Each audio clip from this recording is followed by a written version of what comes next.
All right, I call to order the Gladstone work session for the Civic Building project.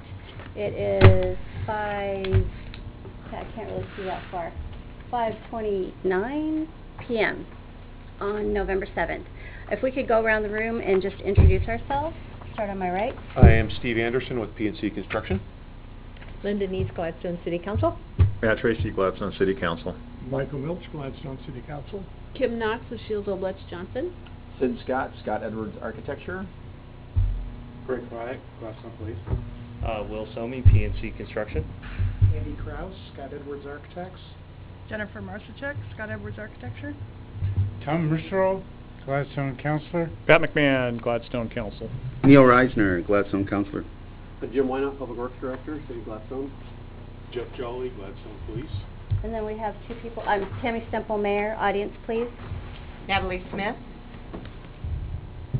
Jan Lindstrom. All right, so let's start with staff. Jackie's not here. Jackie's not here, but I've been empowered to start the conversation. There you go. As the owner's Your rep project staff. manager for the project. Hi, Kim Knox, Shields Obletch Johnson. I'm the designated project manager for the city. And I'm just going to make a real brief introduction just to remind council what the work session here is to do. You've tasked your design build team with delivering a $12 million project that meets the program requirements that you've asked them to do. Basically a one-stop shopping team, and the team has been working several weeks now to come up with that $12 million building for you, so they're going to share that with you tonight.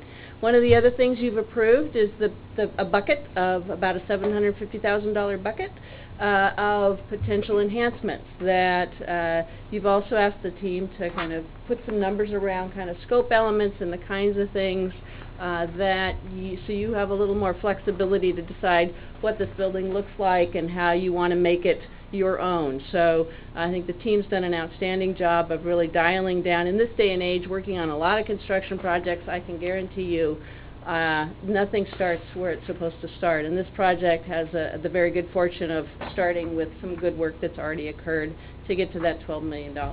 Lot more design work to do as we move forward to figure out the details.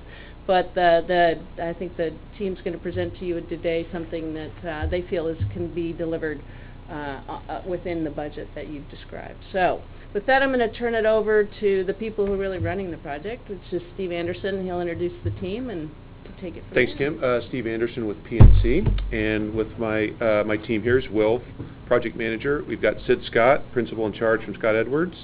Andy and Jennifer, the designers, the people that get all the hard work done on the design. And I think Jackie hit it well when we were getting ready for this meeting. We've been at this for several months, and the last 10 meetings we put a lot of information together. So it sometimes seems like we take some of this for granted. So what you're seeing in front of you is the summary. And if tonight we get a little more detailed or we start down a path that people say, wait a minute, we don't quite understand that, please interrupt us, ask questions, and make sure that everyone in here understands the content in here. We're going to have it interactive with some slides up on the TV. There'll be some handouts that we have coming. And really the goal for tonight is explain to where we've been, where we are, and then ask for some input from the council on some decisions that are coming up. And no decision has to be made tonight. We're not asking for that kind of commitment, but we do want input. We want some feedback about some of the design features, some of the cost items, and things like that. So really an interactive meeting would be most beneficial for us, so we can walk away with some more clear direction. With the anticipation of coming back on the 27th, I think that's the date, Jackie, right, with the GMP, hopefully for approval at that point. So this is just a step in that process. So with that in mind, I think everybody here in the room has the packet in front of them. I'd like to run through it, and then we'll start some slides up on the screen and have some questions, I'm sure, that come up. The first page here is what we have called the executive summary. And this is part of a packet that we put together last week called our preliminary GMP proposal, which is a packet of design and cost and schedule and a lot of information. This just takes all that packet and puts it into eight key points. So going down line by line, the goal here is a $12 million project that meets the requirements that were set forth in the RFP. We have delivered on that. We want to make that clear. That's our starting point when we start into some more detail. And Kim mentioned this, in addition to the $12 million, there's $750,000 available, and we call these enhanced features. And those are elective, should the council or the city decide on those, whether it's tonight or going forward into the project. Those can then be incorporated into the final scope of work. The base scope includes a 20,842 square foot building. That can vary a couple hundred square feet here and there. That's not going to affect the big picture or the budget that much. So if there's a number on a page that might not be that exact number, we won't get too caught up on that at this point. Our GMP cost estimate with all the work we put together is right underneath that $12 million. And in all reality, there's contingencies built in there. This is the number we arrived at. We feel very confident in the scope that $12 million budget is $11,998,000 for our first estimate here. Some of the things that are included, phase 1, which is all the effort that we put forth over the last, let's say, 4 months, these meetings, preliminary design, that is included in the $12 million. I think that's important to note. There is an allowance, so there's a bucket of a little over $1 million for the off-site work. That's included in the GMP, and we can get into some of those items if we so choose tonight. All the building permit fees, the SDCs, the things that go with development, that's all included as well. We feel Will's done a great job of identifying those.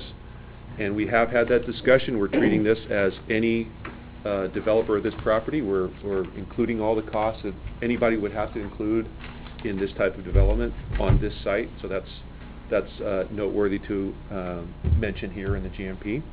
And then the fixtures, furniture, and equipment, and you'll oftentimes hear that referred to as FF&E, as everything from the tables to lockers to all the things that go in police facilities and City Hall. That is included. That's part of that $250,000 allowance we feel is sufficient for this building. Okay. Item 6, we'll go into that list here soon, enhanced features. The team's put together a nice concise list that we can explain what those are and how they might affect the design.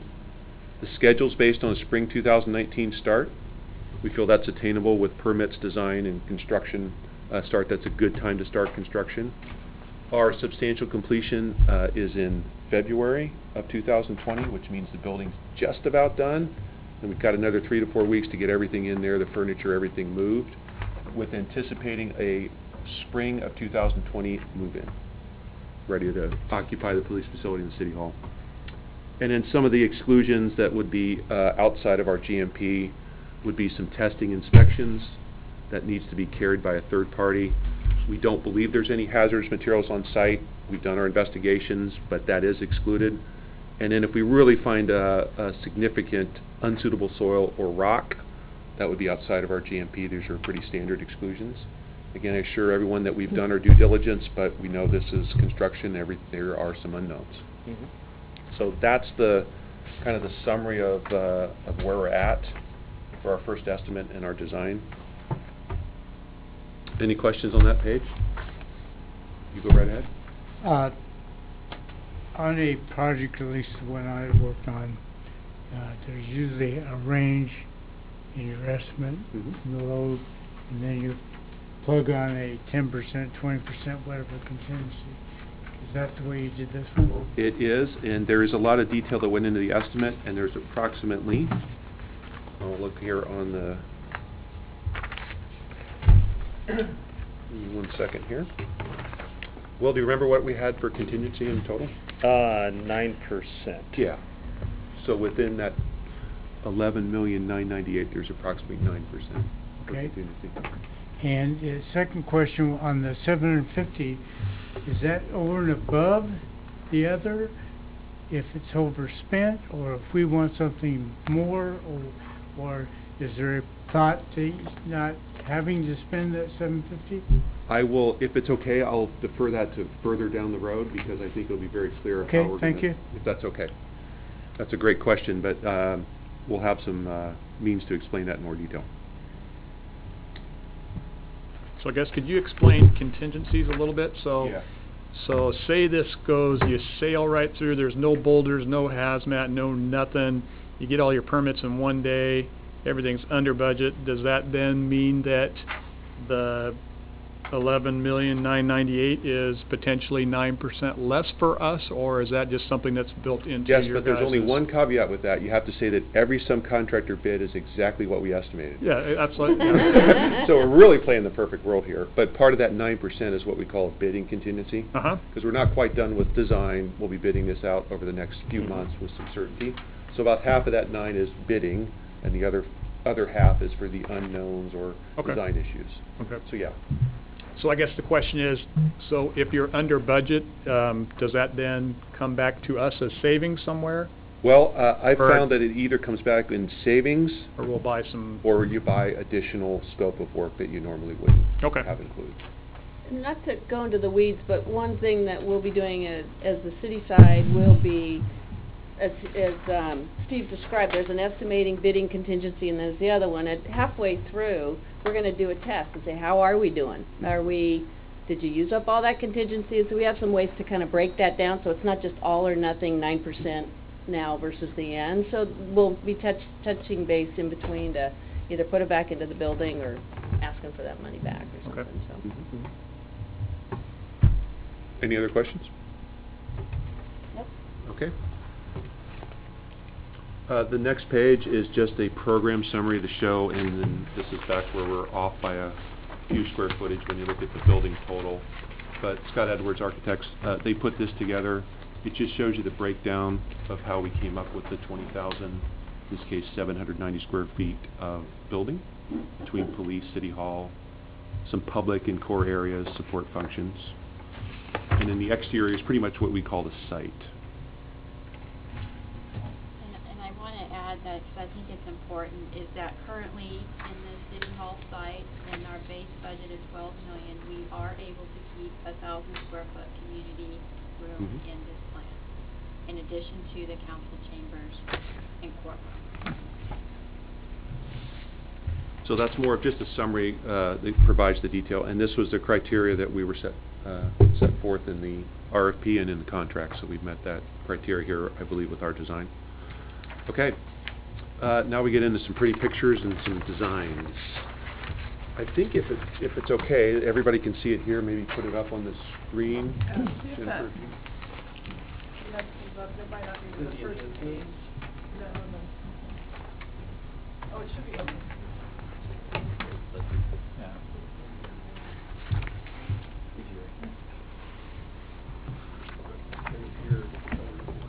Yeah, that's fine, just in case anybody wants to refer that. So if, first of all, the title here is Site Plan Option A. So Option A is the $12 million cost, just remember that. You see the police, the city hall, it's a single building, single story, with a public lobby that connects, but it is police department, city hall. So we have that separation, yet a single building. There's no exterior spaces that connect between City Hall and police. The site provides the required public and staff parking. It also has a secure parking area for the police, covered storage, covered parking, bike racks. Lays out pretty well. The site lended itself to a single story, met the parking requirement. Access is off Dunaway Avenue. There's frontage along Portland Avenue as well. Jennifer, Andy, Sid, anything to add as far as design features for the space go? Looks good. We are showing this one does show the new emergency access to Watts, if we want to talk about that. So that is a new piece on the site plan from the last time you saw it. Kind of bottom left there above the word site, you see emergency access and gate. That does provide emergency access and fire truck access from our site onto Watts. And Jim, that seemed to make the most sense for you, and we don't have to access across Public Works for any kind of emergency access. It does have a little bit of a connector there to Watts. It is secure. It's only used for emergency access or fire truck access. So that's outside of the Public Works site now? Correct. Okay. Well, it's right away, so there's got to be some, if this is the path we go, there's some work we need to do ahead of time, but yes, this is it's right away now, so. Okay. Public Works and Fire are using that, but. Okay, so it is within the fenced Yeah, Public correct. Works, okay. That seemed to make the most sense to give us that emergency access there. Okay. And then go to maybe the next page, the next slide. We have some exterior renderings. And I will say this, that our base scope is concrete tilt-up construction. Is everybody familiar with that? Okay. Any more explanation? We'll have a few, some photos. We got some images here. Got some images, but I just want to make sure that's clear. Structurally, that's a great system to build. It lends itself to the Category 4 for the police department. Very durable. A lot of great features with concrete tilt. Okay. You see the windows, glazing. We have a low-sloped roof. You see the public corridor that ties there between buildings. Also in the top right, the kind of the black parallel lines, about 5 rows, solar panels. So we'll have the solar panels somewhere on the roof. Nice sustainable feature there. Landscaping around the building, it just lays out really well. When you say low sloped, does that mean that the, let's say, looking at the upper right picture, that the height of the roof to the left of the lobby doors is how much higher than the height of the roof at the Well, left let me see side if of I the can do building? some quick math. Would we be about 3.5 feet taller there with the slope of the roof? Okay, so it does slope down Yes. toward the south. Correct. And then on the right-hand side, it would slope toward the north. Okay. So the lobby would have the higher walls than the outside perimeter So a walls. little bit similar maybe to what we saw in Canby. I think the lobby had a very high ceiling. Yes. Potentially, and yeah, and when we go into the enhancements photos, that we could potentially raise that lobby up even higher than what we have here. But yes, that would be. And then where the units are, there'll be crickets and stuff. The roof will be definitely. And then it would. Go ahead. Mary, The you had a solar question. panels, that's because of the requirement? Yeah. And so you have them on the roof and on the parking? Yeah. Okay. That's our design idea right now. That may evolve into something a little bit different, but that makes a lot of sense. Oh, that's great. Yeah. Okay. And then the next slide is there's several kind of ideas here. In the top left, that is concrete tilt in action. That's a crew installing concrete tilt panels. That's how it works. The panels are basically placed on the ground in a horizontal means and then lifted up by a crane. So there looks like not much going on for quite a period of time, and then all of a sudden you have a building. So those walls go up fairly quickly, are braced off, and then the roof structure goes from there and the finishes. So that's what concrete tilt, that's how it's built. These are some photos that Scott Edwards has taken from concrete tilt buildings. The one there in the middle is a painted with some reveals, which you see the horizontal and vertical lines in the panels. Potential colors there that we can have 2 colors on the panels if we so choose. And then the one on the right, Sid or Jennifer, Andy, you might want to explain what that is showing there. So that's actually a 2-story concrete tilt-up building that we just completed out by the airport. And it's on that road. I can't remember what it is. It's where Target and the IKEA. FBI Yeah. headquarters is. It's literally right. And do you remember what the finish was on the concrete? Is that a natural finish? Yeah, it is concrete. It's actually a natural concrete finish on it. So that building we did more glass around the entry. They got a lot of like warehouse space, so the tilt made sense for the back portion, and then some glass and aluminum windows on the front side. And then the longer rendering down there at the bottom, that is what we call a section through the building. So if you just cut the building right down the middle, that's what you'd be seeing. It gives you a sense of structure, ceiling heights, and I will say the base scope is 8-foot ceilings, which is just slightly more than what we have here. I believe this is just a hair under 8 feet, so that is the standard. And there are ways to raise that up a little bit if you so choose. That's very easy to do at this point, so those are some of the options we'll talk about tonight.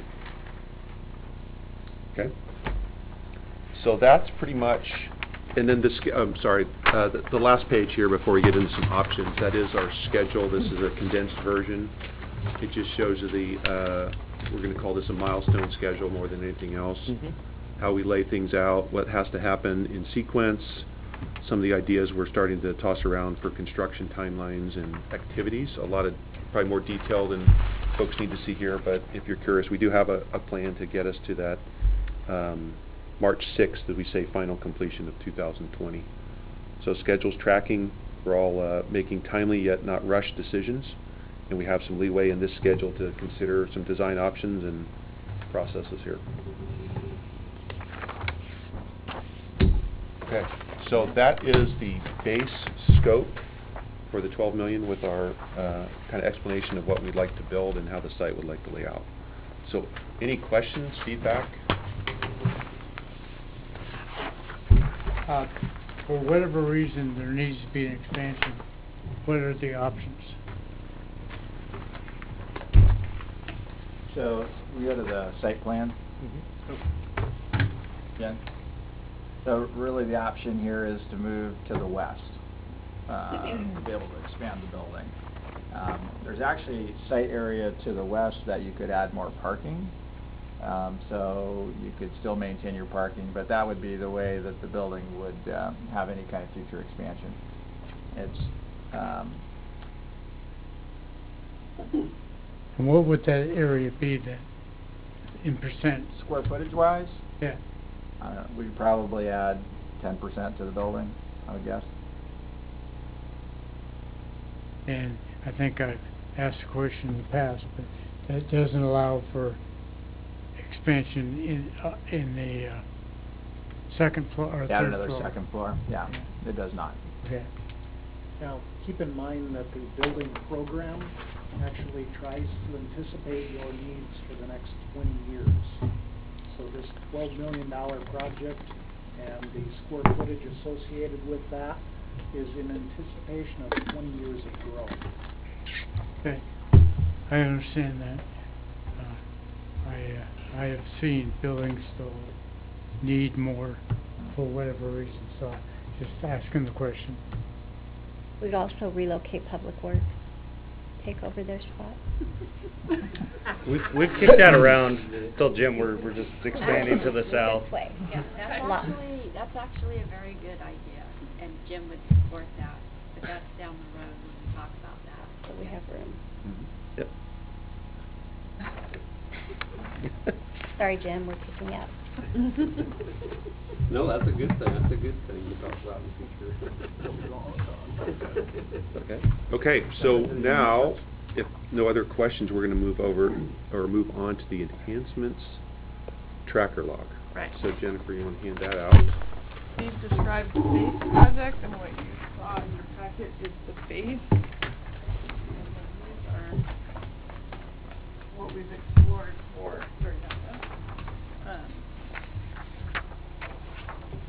how we can make it better. But you have to do And we'll do our best to explain this information on here, and then there'll be some visuals and some graphics and potentially further discussion on each one of these.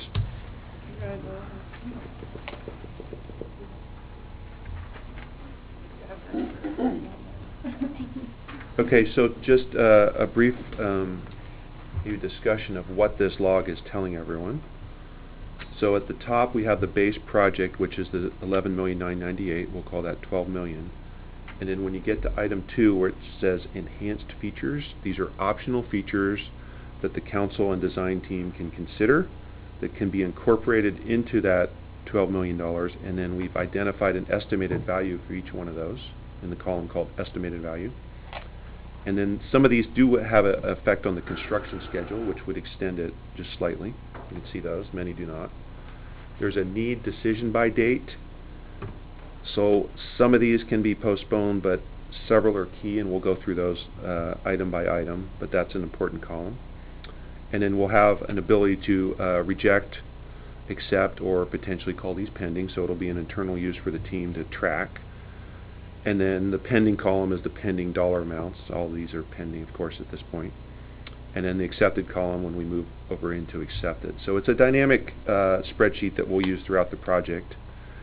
And then if you go down to about halfway through, it says item 3, discretionary adds during final design. And Kim, maybe you want to just explain what the thought process was there. I think that's very prudent to have. So the upper list are things that, based on the level of design work that's happened so far, these are kind of big moves that the team has come up with that would enhance the building. The discretionary adds, item 3, is intended to be things we don't know about yet. That as you get into more design and you start thinking about some of the things and get more detailed understanding of the relationships of the spaces, the finishes, all that sort of thing, we're going to find out things that we don't know yet. And there's quite a bit of design still to go on this project, and so that category is intended to be kind of a placeholder to allow a little bit of flexibility that might make a big difference in the long run. So, for example, something that would be in a smaller dollar amount, I haven't talked to anybody, so what if you wanted that wall behind council to be an art wall? And it would cost an extra 10 grand. We don't know that yet. We're not nowhere near talking about that yet. But those are the kinds of things that if as we come up over time with things that as we think through spaces, that might be helpful to, and again, we'd have conversations with folks with that. But, so that's what that bucket's intended for. And I will say this list, if everyone's decision was we're not going to spend $1 over $12 million, that's okay. None of these would be accepted. So these are all optional items. I want to make sure that's clear with everyone in the room. Or if the decision was we want every single one of these items, then you go to the bottom and say, well, that's $1,349,000. We're not sure that that's what we want to put into the project at this point. So it's from one extreme to the other, from 0 to 100, right? So we are going to talk about more of these tonight. We'd anticipate some rise to the top pretty quickly. Others are, we need some more information, and potentially a few of these come off the list and say, we've got enough information, we're not going to do that right now. And none of these have to be decided tonight. I'll reiterate that. We just like some direction on several of these from council and some feedback so we know where to head. So does that make sense? List okay for everybody? I get a question on that. Yeah. We said there was a $750,000 yep. enhancements. Okay. But you just noted it could be over $1 million. Okay. So does that mean it is $1 million over, possibly? Possibly. But what we don't want to come to you and say, here's exactly $750,000 of enhancements. Let's pick all these. We're giving everyone options. Yeah, so it's better to have more options than it is to have less options and doing that. That's my opinion. Just to be clear, we're not saying it's 1.3 million. That's if you decided you want to do all of these things. It would be that. You could decide to do none or 4 of them, or it's really a menu idea. And these were things that we came up with as we were designing the project, thinking, okay, with the idea of enhancements, these are things that would enhance the building. And so, that's where we want to talk about those tonight and see what your thoughts are on it. Does that answer your question? I believe so. Okay, thank you. Councilor Milch? Some of these enhancements seem to be, I would describe as sort of aesthetic. Yes. Some down near the bottom, the volume or the area of the windows or skylights or change the heating cooling system are things that potentially could be energy saving as well. So they would have sort of a future payback. Payback. Yeah, right. Okay. That's right. Absolutely. And that's a great point, and so I think if it's okay, we like to spend the time going through each one of these and ask those kind of questions as we get into it. Some of them are really exciting. We hope there's some direction to head that direction. Others are, kind of black and white, yes or no, and great. So with that said, we want to move on. If it's okay, we'll move on to number 201, which is the larger main lobby. That you will be able to see some images of some of these things. So right now we're doing, for those of you who are narrative learners, that's what we're going through this list, and others that are visual learners will go back and forth between the two. So we'll have an opportunity to. Okay. Do you want to put up the next one? Yeah, I think. Do you want to do it both? Okay. Yeah, and yeah.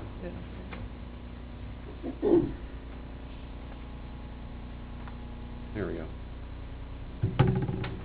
So let's go. Can we go to the one with the larger lobby, Jen? Yeah. And we can bounce around here a little bit. I know, that's yeah, that's okay. They're not in the right one. So, we've seen this so many times that we inherently know what the difference is between the base scope and this drawing. But really, what this is, it says larger lobby, What this does is it makes the police department parallel to the Public Works property line, so it skews the building somewhat. And then Sid, maybe you're up there, maybe you can explain and show people. So in the base model we were talking about, we have a corridor down the center, hallway, with the two buildings sandwiching that.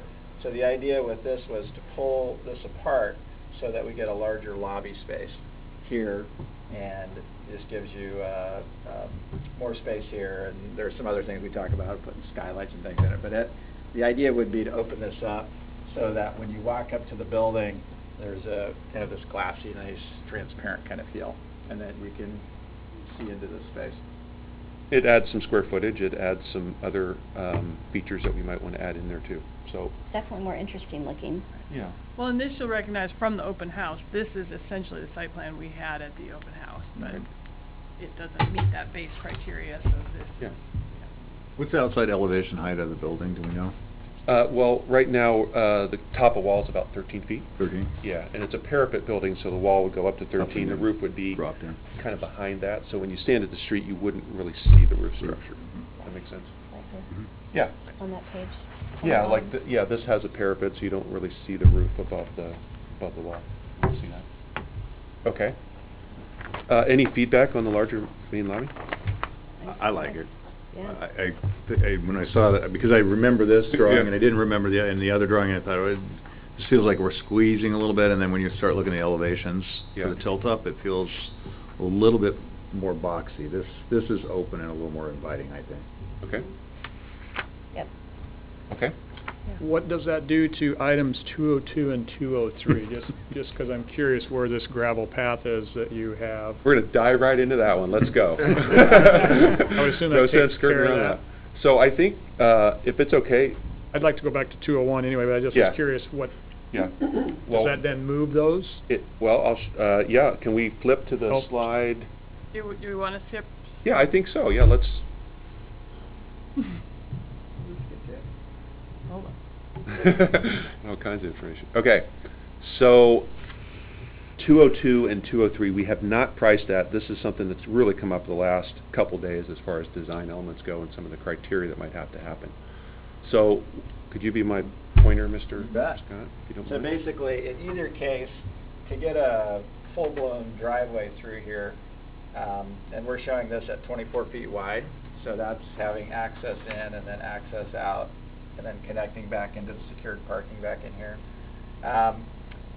That technically works with either splaying the building or keeping them parallel up here. But by having the wider driveway, we would need to bop over onto the public works side to get enough width to do it. And that's an in and out driveway the way it's designed, right? So this is like full-blown turn in, turn out, full access. Police vehicles only.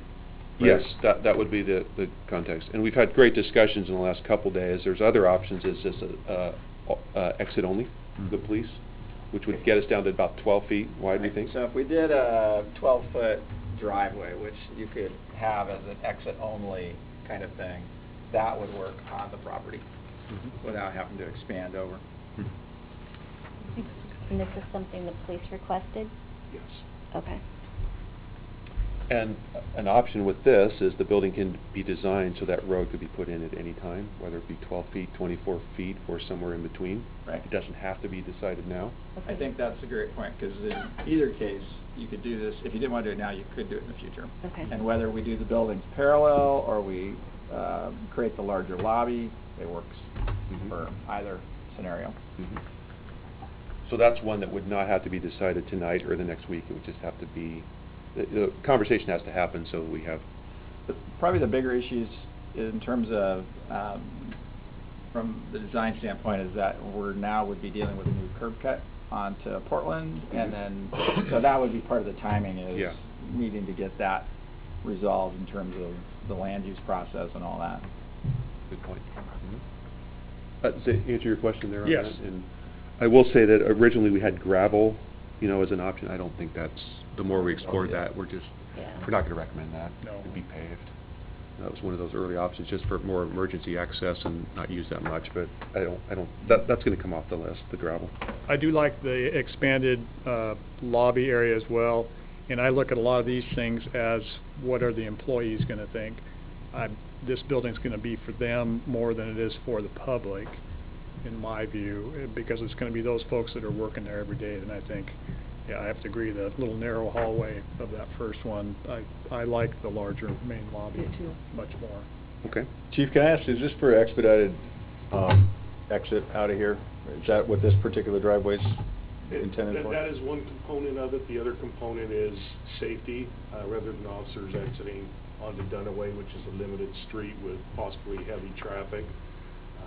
There's safety concerns about officers driving quickly to respond to calls, and then once you get to that intersection at Dunaway, the elevation changes. Okay.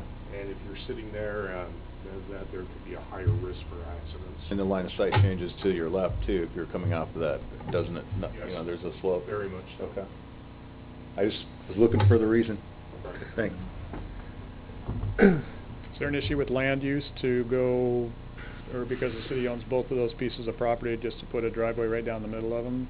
Or do you, we don't believe so. We had that discussion earlier. Okay, I'm just curious. I Since don't the know. city owns both properties, it is a driveway and not a street, so. Okay.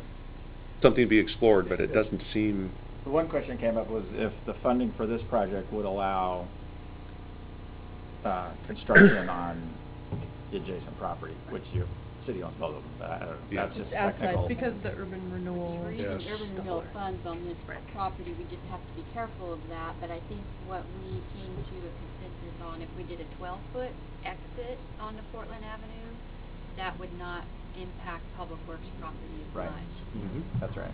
But what we didn't have time to do was to get a cost estimate, but if there's a consensus that the council would like to go in that direction for an enhancement, then we will do that.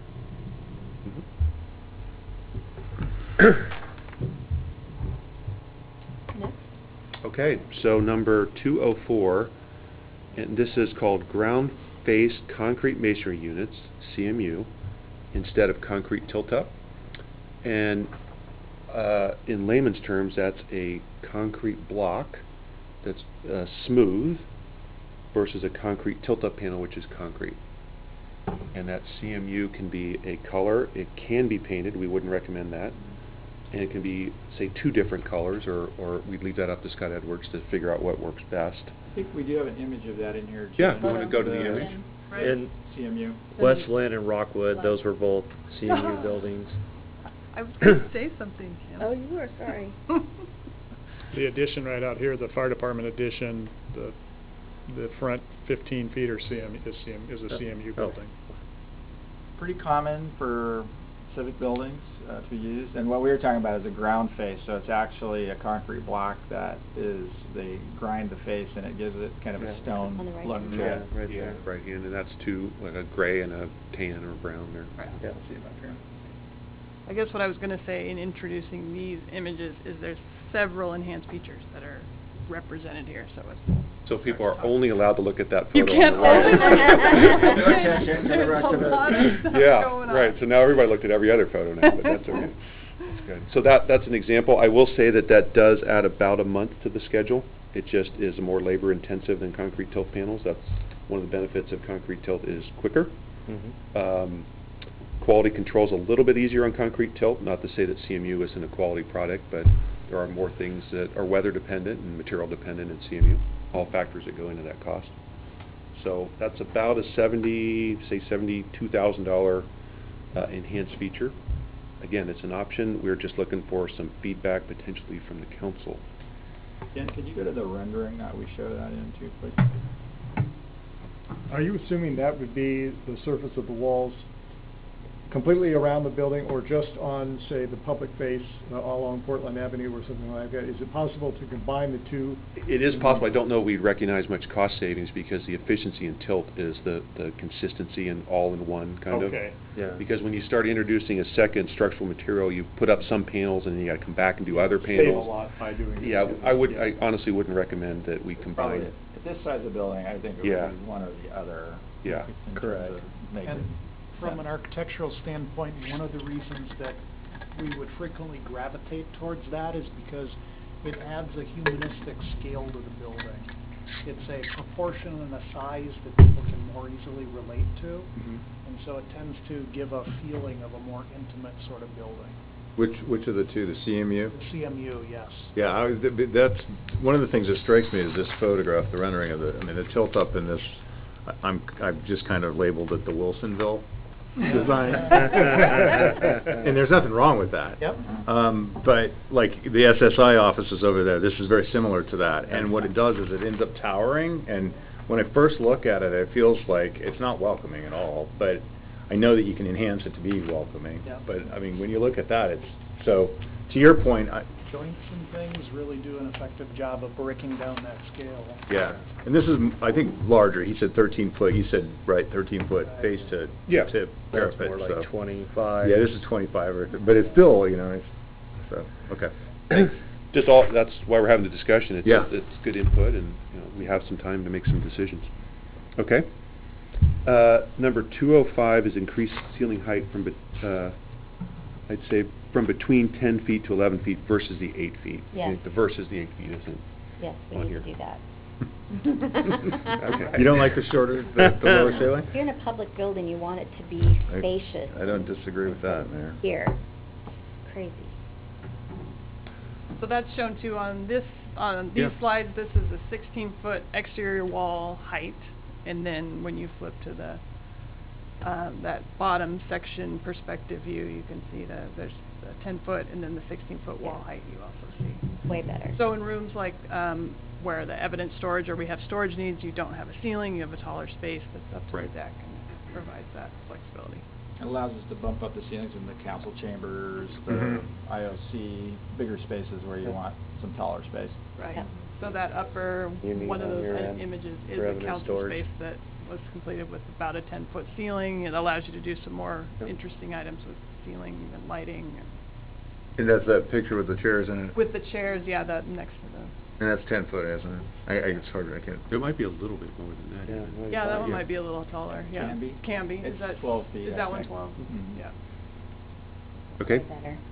And 206 is relatively minor, but that's basically saying that if we change from concrete tilt to a CMU and accept the increased ceiling height.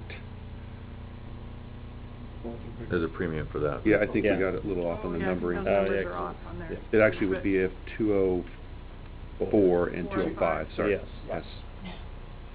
Okay. How was the driveway? I'm not sure. The gravel. It's all about the gravel. Darn it, there went that perfect score I was hoping for tonight's presentation. Darn it. Okay. Okay, so 207 will be a very good discussion, I'm sure.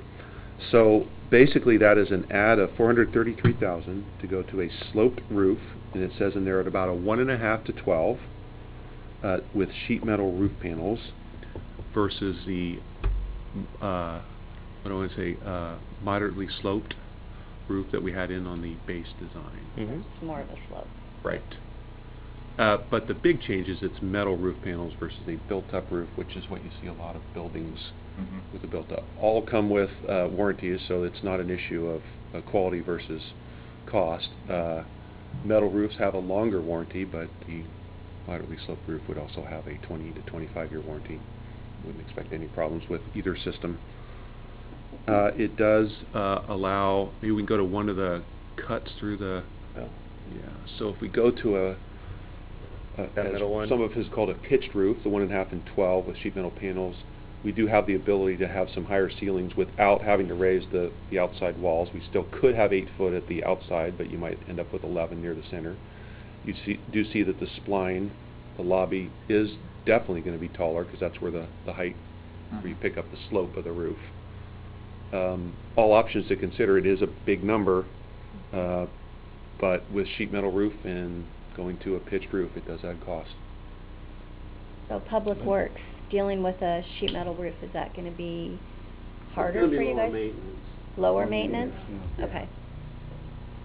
But does it offset the $433,000? Yeah.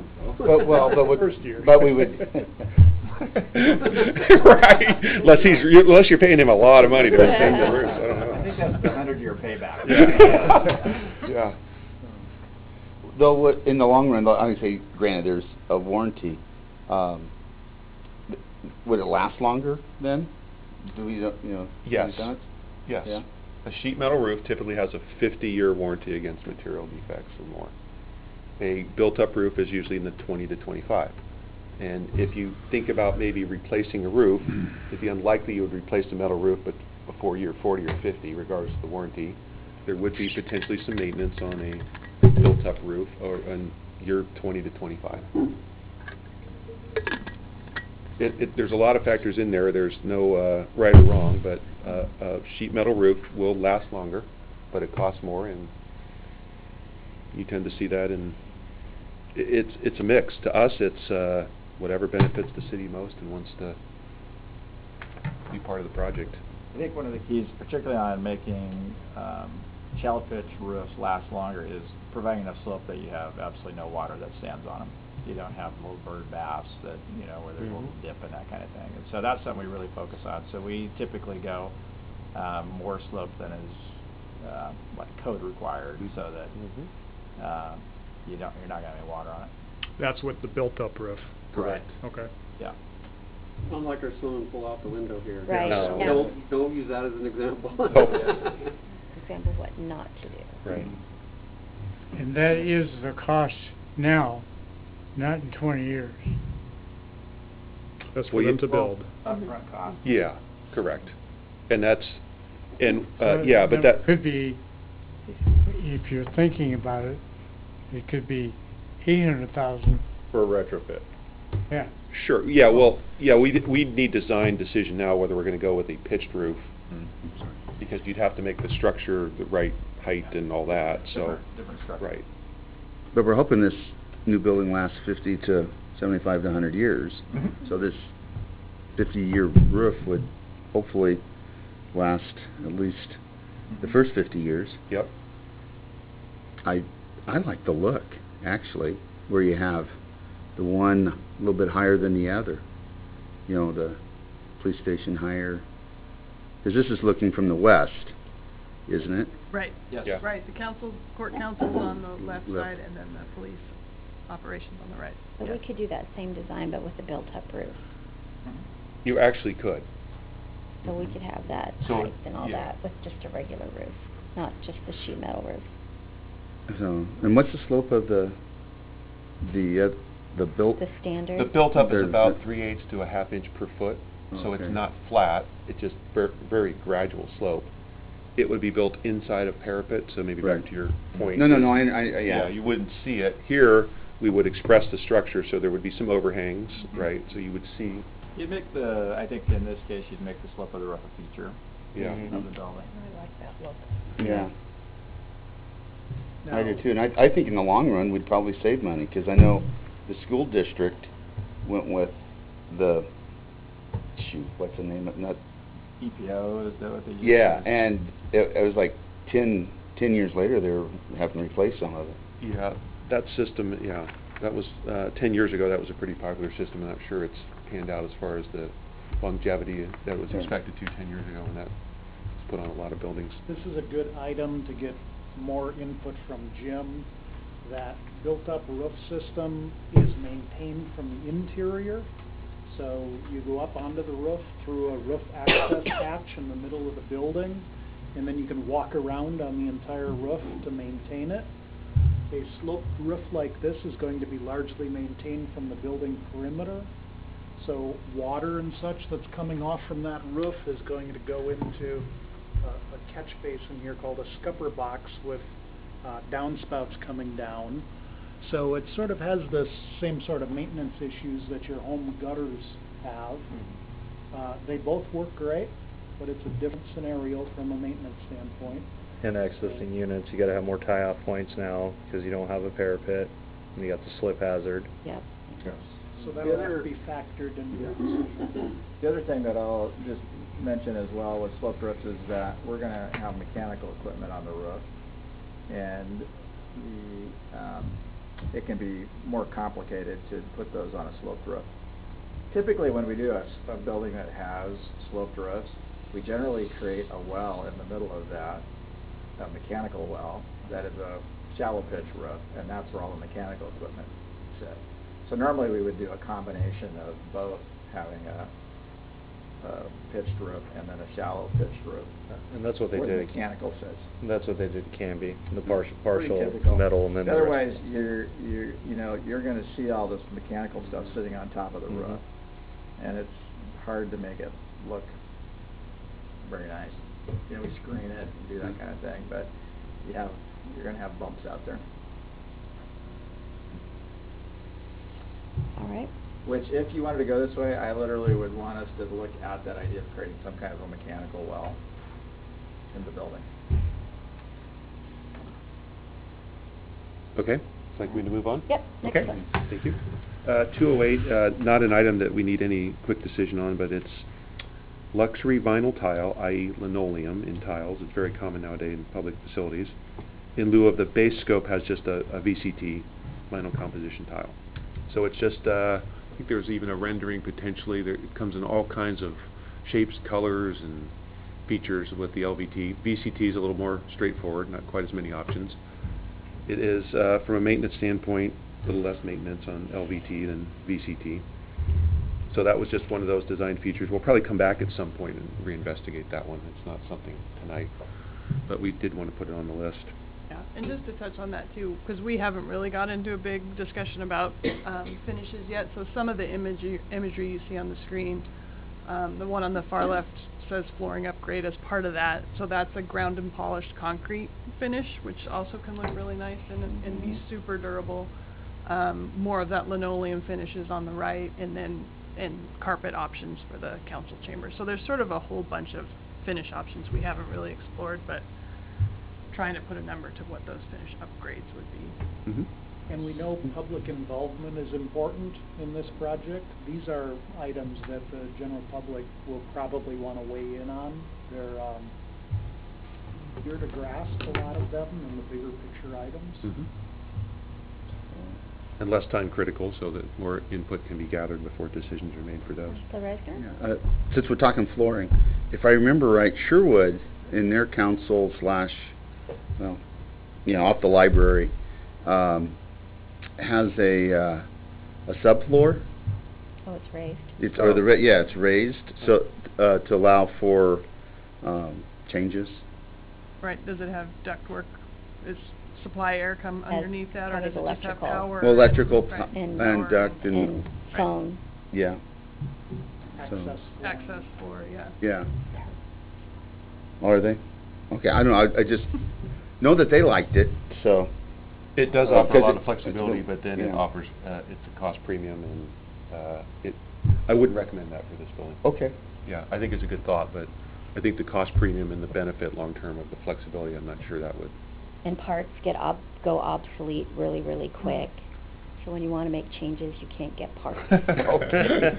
So other than that, it's a great idea. There we go. Okay. Oh, okay. I just remember. Does polished concrete carry a premium? Yes. Over the VCT? Yes. And I'll say also the premium is in expectations. Polished concrete comes in a lot of different finishes and quality and all that kind of stuff, so it is a quality control issue and things like that. All very doable, but it does eliminate a lot of maintenance over time. How much? It's hard to tell. Yeah. But it does come at a construction premium. That is the one thing about doing concrete floors, and we are doing a ton of them. Yeah. Is that you never have to do anything to them. I mean, that's it. Right. Mop them. Yeah. And Yeah. That's it. Patch the cracks. So, ones that we did 10 years ago, I go back and look.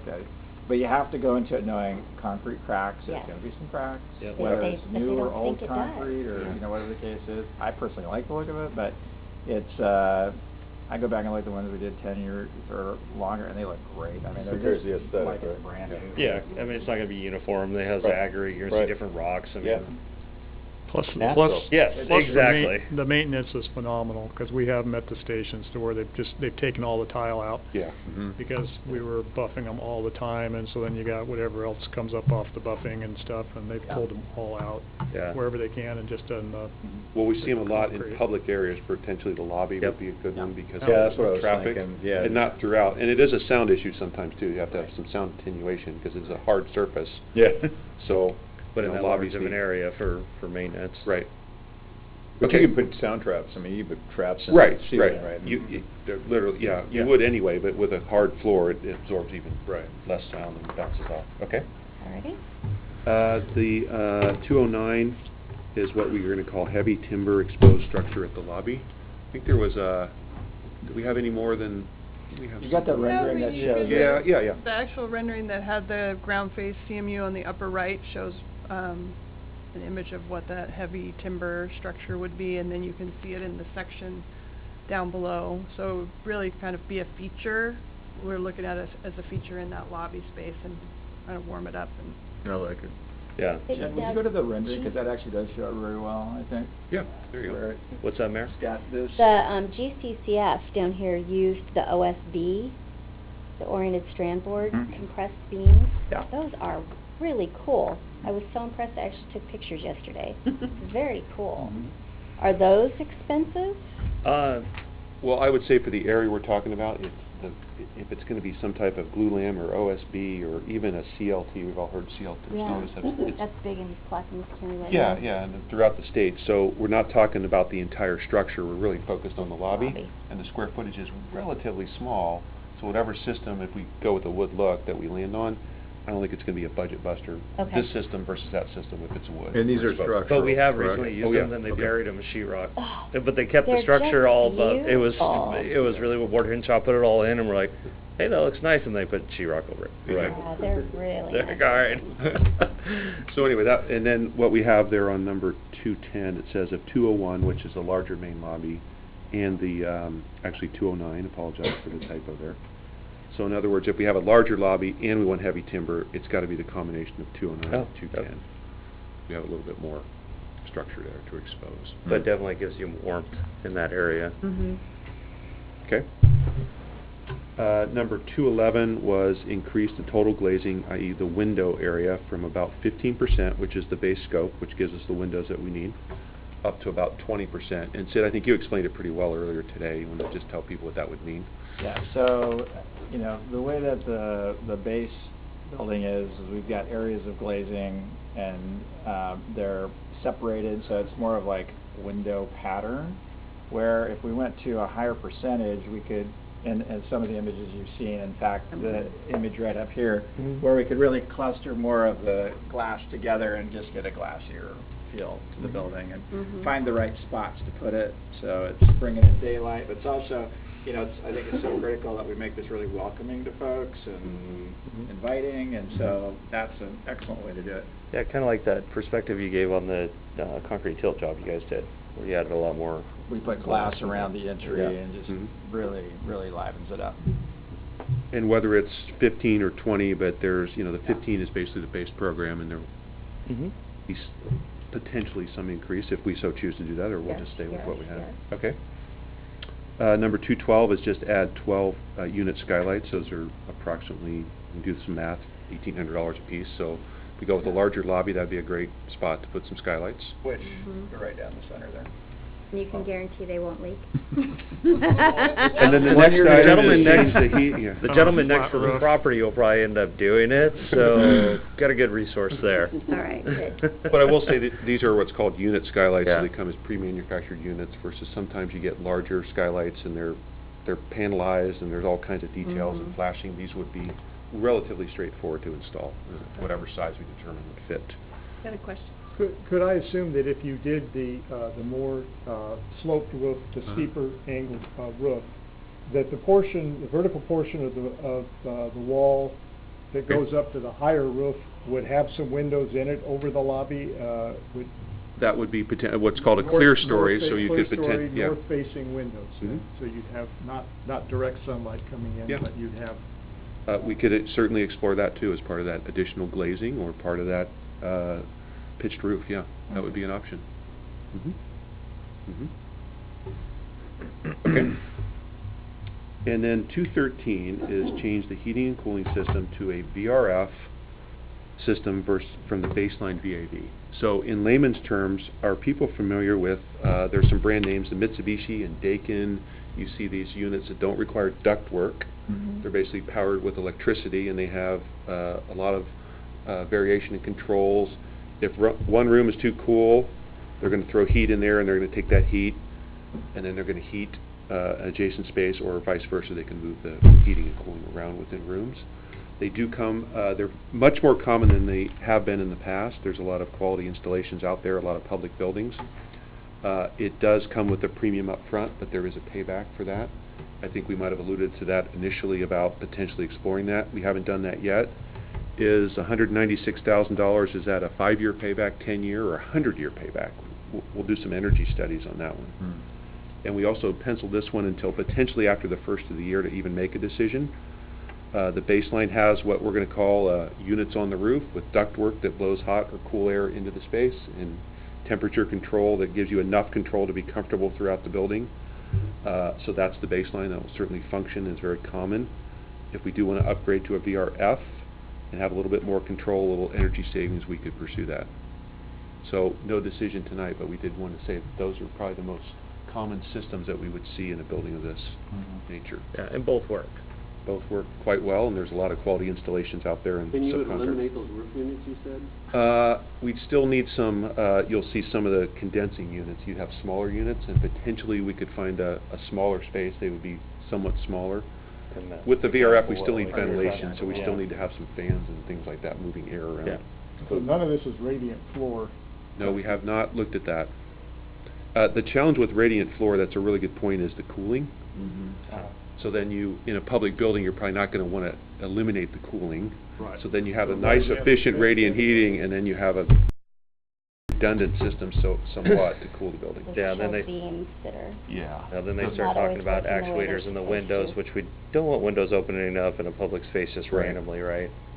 So Just that was a my bit. question. So this is all dependent on conditioned space. There isn't going to be any passive heating or cooling allowed, none of the windows open or anything like that. It's all conditioned space. What do you guys think? Right now, those are the two options we've looked at, but I think there's some opportunity for Yeah. that, for sure. Uh, The space.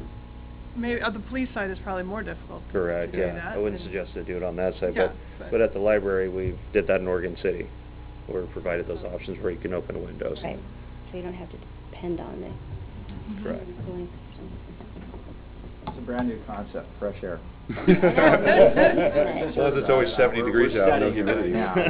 So you guys are working with the Energy Trust, though? Mhm. Okay, so you'll That's all look- kind of part of this discussion, and Okay. okay. And then the last item in here, it's hard to really define, but enhanced lighting in select public areas. Meaning just, we're going to say fixtures that just have some more architectural features, maybe a little bit larger, maybe a little bit cooler, but come in a little bit higher price than. Type fixtures. Yeah. Yeah, some of what you see in the council room image where there's some drop pendants or Yep. ceiling clouds or. So again, that's one hard to define, but the base scope would have, and what's really interesting now versus say 5 or 10 years ago is LED fixtures are the standard, where every job I did 10 years ago, LED upgrade was always an option that we always carry, and nobody wanted to pay for it or afford it, and never penciled. But the cost of LEDs and the efficiencies and the installation, that is the baseline in our base scope, and these would just be different styles of fixtures that have more architectural elements to them than would be required. But LED is the standard exterior, interior lights anymore. Don't really put anything else in. Okay, so that is the list that we have as of today. I guess I'll leave it up to where we want to head with this. We would like some feedback on 201. Let's see, anything that says in the need decision by date of 11/14, which is a week from today. So we have to decide tonight? 'Cause our No, next no, meeting's- No. Or decide at our Next meeting. next meeting, okay. And it's just to stay on schedule and make timely decision. We'd just like to recommend that we have some decisions of where we want to head with these by the week from today. Okay, and I haven't looked at the agenda yet. Is that discussion on our next agenda? 7, Okay, the 27th. council approves the guaranteed maximum price contract. So kind of consensus building, as much information as you can give Steve to prepare that contract are the items that he listed for 11/14. The other ones we can talk about after the 27th of November, but really Do you want a larger lobby? Do you want to explore direct police access? What do you want, the masonry walls? That kind of decision today. Okay, that's what I was looking for. A consensus, that All would be right. helpful. Those are key items we need to know to start designing Okay. the building. I wasn't sure if we had to decide tonight, because right now this is the first Nope. we've seen any of this, or can we do this at our next council meeting, which is next week? It's 2 weeks. 2 weeks. Or No, 3 weeks, actually. We don't Next, have- next council is 1 week away. Right. Right. So the 27th is when you're approving the final contract. But, hold on, but we've got a date of 11/14 here Right. this week. Right, that's for Steve to try to get contract documents to our attorney for approval. Okay. So are you the question, I'm sorry. the question I think the mayor is asking is, what are we doing right now to put together a consensus package so that we can have a decision by 11/14? Is that not right? Right. Okay. Are we gonna do it tonight or next Tuesday? We have nothing on our agenda next Tuesday. This is Steve's date here. It's not a council date for us. Okay. Yeah. If there are any items here tonight that you feel like you all agree on, great. If not, then we'll wait until the 27th and Yeah. do that. Exactly. Okay. Okay. But the 11/14 date is a Steve date. It's a Steve date. It's not a real date. I don't know if I'm taking blame or credit for that right now. Still Right, confusing. somewhere So between does he that. want to know by 11/14 or does he want to know by 11/27? Because how would we? It seems like to me, you're gonna, if you do a GMP for the base number, right? So next week. Said, okay, and then, Right. but you wouldn't be able to do a GMP for the We enhanced can talk about features it next unless you week. made decisions. Right, which by I then. thought was going to be kind of separate Okay. anyway. We were talking about that because. But we if it were has talking a about the schedule add-on. impact, which could be part of our contract for phase 2, how do we delineate the two? You just have to do it as a change order, right? Or amendment to the contract?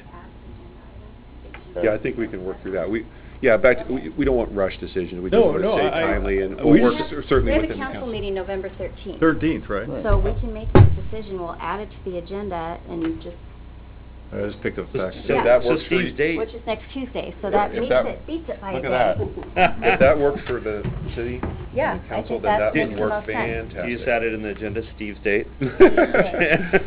Steve's forcing us to do this today. And here's Kim, did you want to take over from here? So else can we, wait a minute, didn't you start this? Okay, so is that all right with everybody? We'll just Sure. add it to Tuesday night, and that gives everybody time to look at this, and Would it be helpful if we send you a spreadsheet that just has the items with Steve's date on it, and then you can approve those next Tuesday? Or do you want I want to see all of them because Yes, they that's all good. have price tags associated. It'll impact. So we won't send you anything you have, what do you need to review it? I think so.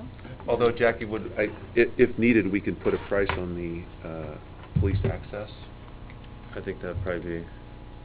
with, I think the little cleanup things, we noticed that Yeah, some of the numbers are some of off. Steve's so it's mess-ups on confusing. the- I guess a bigger question to the council, should we just price a 1-lane Yes. access, I would say access yes. out? Yes. Okay. Well, and Jackie, maybe you guys want to give your input on, because you've looked at these longer than everyone else, and you have your priorities, which we've talked about a little bit, but We want the council to have this opportunity, and, we feel like everybody's on track with where we're headed. Correct. Okay, so we'll add it to the meeting then. And with your staff having been involved in a lot of this, they may have background on this that we didn't express to you today or whatever, so please consult with them. They're experts on this subject now. I think in And- general, you'll hear that we'd like to have a bigger lobby, color ceilings and direct access. That's kind of in general how we feel. And when you say we, do you mean executive level staff, or are you talking about, have you talked about it with the people that will be lower level staff working in the building too? You got that consensus? Yes and yes. So what Okay. Tammy commented on before about it being more comfortable and welcoming, or no, somebody else who said that it's really for the staff who work there more than for the public. Then Pat said that, then that's really the kind of input we've had. Yes, And and that would- internally, and I guess it's important to share that, yes, the police department and City Hall, we have been working through our detailed programming designs with staff there. So I would say yes, we generally want the idea of a an open lobby to have the community weigh in on what that would look like. We're thrilled that there's a community room programmed into this. We'd like to have higher ceilings, and the direct access for the police is a response time and a safety concern to us. So we feel like we have vetted it, but we also know that we've been spending a lot of time on this, and it's important for you to tell us what your priorities are as well. Well, I think it's also important for us to figure out exactly what type of input and how much that input into this part of the design is necessary coming straight from the citizens. So, I mean, it seems to me like we have like a lift here with regard to what the citizen input's going to be. And do we go, to the mayor's point, I don't think that there's a council person here that's going to say we should have lower ceilings, probably, or not have that enhanced lobby. So those would be things that we could just kind of check the box on. And I think that's kind of what Steve's looking from to help with Right. the 27. But then my question is, as we advance beyond that and you get into the interior of the lobby, how do you want to work with the public to have the input that, because we could sit in a meeting and talk about checking the box on concurrence, and then all of a sudden that meeting turns into something else and somebody says, well, we want input on the lobby, on the building. I mean, we need to control some of that, judging by the last and I think that's what Sid hit on about having. We want them to have that input, but we just need to figure out That's a great opportunity to bring the community in and talk about the public space. once we establish the outline. Right. Yes. Yeah. Thanks. Yes. Yeah. But if you say basic things like we want the the bigger lobby, well, then we know, okay, we can set that. Yeah. And that makes sense. Well, we can just ask right now. I mean, that's an easy one. Bigger lobby, Councilor Milch? Yes. Yes. Councilor Tracy, Councilor Neese? I Yes. say yes. Riser, yes. Yes. Mercer? Yes. I agree. So that's an easy one. Okay. You got that. Got it. Boy, I'll check that right off my list. I thought you were gonna, with Steve next Okay. year, I thought you were gonna have Steve too. Increase ceiling height. Let's just do that one too while we're here. Increase ceiling height. Is it automatic with the angled roof? No. Partially. Well, maybe we shouldn't talk about that tonight then. Maybe that's a Tuesday thing. Okay. Because your wall height, Yeah, I your think exterior that's a wall Tuesday. heights are going to be All right. Yeah. whatever you have. and Correct, then- your low pitch Right. and the high So pitch, you'll still right. be at 8 foot here. Yeah. Okay. Well, then we will put that off till next week.